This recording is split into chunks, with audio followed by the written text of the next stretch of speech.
Welcome to Lunas Gaming. I'm Luna Celestial, and I want to meet the salesperson that sold the idea of charging your most dedicated and excited fans for an experience that eventually everyone will have access to for free and promptly kick them in the gender parts. This week we're checking out Disney Dreamlight Valley, and I didn't spend a single penny on this game with intention. I only have access because of the Xbox Ultimate Game Pass, and the only reason I'm playing is so I can provide an informed opinion about the actual gameplay. Disney has already let us know they intend to release Dreamlight Valley as a free-to-play title. Right now, we're shelling out between $30 and $70 for early access and some exclusive cosmetic items. Or if you're on Steam, it's $29.99 for the base game, $69.99 for the Ultimate Edition, and then 30% off overall, so it ends up becoming $69.98. If you care about exclusives and cosmetic items, then I can understand how you don't think twice about the cost. And honestly, if Disney just released the game as free to play and then charged for the exclusive cosmetics, then I'd be fine. But that's not what's fucking happening! If it's gonna be free to play, what's the point in charging for early access? And they haven't announced an official release date or a specific date when it's going free to play. And you can correct me if I'm wrong down in the comments. But I can't help but wonder if they're being intentionally vague with dates to play off the fear of missing out of some gamers who would otherwise just wait for free to play. The game is very basic in terms of features we've come to expect in AAA titles, especially from a massive organization like Disney. They didn't give Merlin a voiceover for this cutscene! It's the second cutscene of the game! And they did give a voiceover for the first cutscene! The characters have voice lines. They say random shit all the time. But it feels like I'm interacting with early 2000s NPCs who have a handful of voice lines, but they can't be fucked to deliver the actual dialogue they're supposedly saying to me in the game. And maybe they just pulled clips from other content so you could hear the familiar voices, and maybe that voice actor is getting a residual check. But it makes it feel like Disney just doesn't want to pay their voice actors to sit in a booth and record those lines of dialogue. When you're Disney and you openly admit to computer-generating voices like Luke Skywalker when Mark Hamill is still alive, that doesn't say good things about how you treat your talent. That says you're trying to save a buck when you could not only be giving the actor or actress a paycheck, but also giving the fans of your content the experience they want and deserve. With all of that, and anyone who would actually watch a review about this game out of the way, what is Disney Dreamlight Valley? If you've played Animal Crossing or Stardew Valley, you already kind of know what to expect here. It's a life simulator where you drop into Dreamlight Valley to see the dream castle covered in night thorns from a mysterious event called the Forgetting. You meet the famous and ever-powerful Merlin, who promptly reveals that he's basically useless, and you're the only person with the magical chutzpah who can actually save Dreamlight Valley. Merlin sets you off on a quest to find the royal tools, not to be confused with Mickey, Donald, and Goofy, but rather a pickaxe, shovel, fishing rod, and watering can once used by the ruler, so you can basically play the game. You do eventually meet up with the terrific trio in Mickey, Goofy, and Scrooge McDuck, of course, and you begin to cultivate friendships through more quests and gift giving.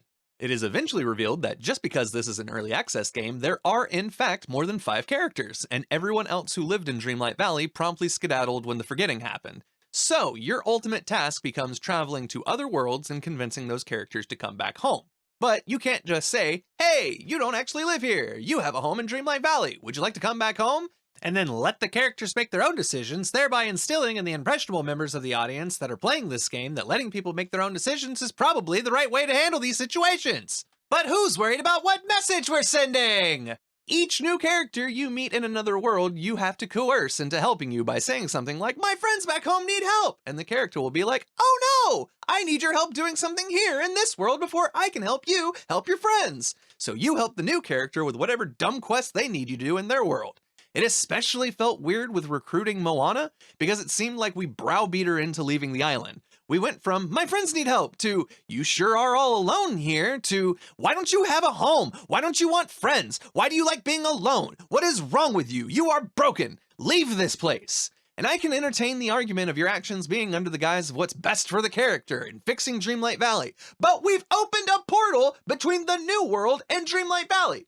So why can't they just live in their new world and visit Dreamlight Valley whenever they want? In Wally's case, he's probably better off in Dreamlight Valley. But that's not our decision to make! If the little depressing robot wants to go make garbage cubes, if he knows the door's open and how to walk through it, who are we to tell him how to live his life? It's just a weird way to go about dealing with problems in a game populated by these heroic characters. Like, from a narrative standpoint in the game, stopping whatever the Forgetting is should be enough incentive for the heroic characters to be like, ooh, a reason to put on my ass-kicking outfit, instead of using these mind tricks to get them to come home. Okay, Would I recommend Dreamlight Valley? That's my problem. If there wasn't for all the previously mentioned nonsense to deal with, I wouldn't stop recommending Dreamlight Valley. Sure, I have critiques about it, and I'm sucking all of the fun out of helping your favorite Disney characters. The gameplay is exactly what I assume it sets out to be, but it's clearly not a complete game. It does nail down the farming and economy and balancing how much seeds cost and how much time it takes for different items to grow, how much to sell them for, rearranging and upgrading your house, along with goofy stalls and Scrooge McDuck stores. There's a lot of content here, and a lot of solid content at that, given that it's an early access title. I've been playing on the PC version, and there are a few minor bugs and a few game-breaking bugs scattered in the second live stream. And my sister-in-law has been playing on the Switch and said that she's run into quite a few issues as well, but she also has far more playtime than I do, so I can't say for sure if the console versions are buggier than PC, or if the Switch version is the buggiest of them all. And honestly, I would absolutely expect this from an early access title. That's why it's such a shame that it feels like Disney is charging us for the luxury of being their unpaid QA department.